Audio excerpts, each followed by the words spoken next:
கரூரில் பிரச்சாரம் செய்த பாஜக மாநில தலைவர் அண்ணாமலை கரூர் தொகுதி எம்பி ஜோதிமணியை பார்த்தே 5 வருடமாவதாக குற்றம் சாட்டியுள்ளார்.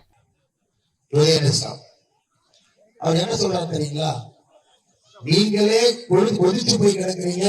ஆனா எம்பியை பார்த்து 5 வருஷம் ஆகுது இல்லைங்களா? ஒரு எம்பி ஓட்டு போட்டோம், 5 வருஷம் ஆகுது. எம்பி அம்மா இப்பதான் இந்த தேர்தலுக்கு திரும்ப வெளியே வர்றாங்க. உதயநிதி ஸ்டாலின் சொல்றாரு, இந்த எம்பி 5 லட்சம் ஓட்டு வித்தியாசத்துல ஜெயிச்சா தான் திரும்ப கரூருக்கு வருவாங்க. இன்னும் அடிக்கடி வர்ற மாதிரி பேசுறாரு.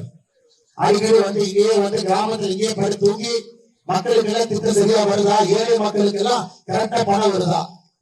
வேலை செய்யாத எம்பிய 5 லட்சம் ஓட்டு மார்ஜின்ல ஜெயிக்கணுமா? 5 லட்சம் வாக்கு வித்தியாசம். எம்பி வேலை செஞ்சு பாத்தீங்களா? யாரும் பார்க்கல. கரூருடைய எம்பி ஜோதிமணி அவர்கள் வேலை செய்து யாரும் பார்க்கல. அவங்க 5 லட்சம் ரூபாய் 5 லட்சம் வாக்கு வித்தியாசத்தை ஜெயிக்கணும் இருக்கார். அன்பு சகோதர சகோதரிகளே, இங்க இருக்கக்கூடிய திமுக காரங்க தலைகீழா நின்னாலும் இங்க வெற்றி பெறப்போவது தேசிய ஜனநாயக கூட்டணி. நம்முடைய வெற்றி வேட்பாளர் அண்ணன் செந்தில்நாதன் அவர்கள். காரணம் உங்களுக்கு தெரியும். செய்திகளை உள்ளது உள்ளபடி தெரிந்து கொள்ள ரெஃப்ளெக்ட் நியூஸை சப்ஸ்கிரைப் பண்ணுங்க.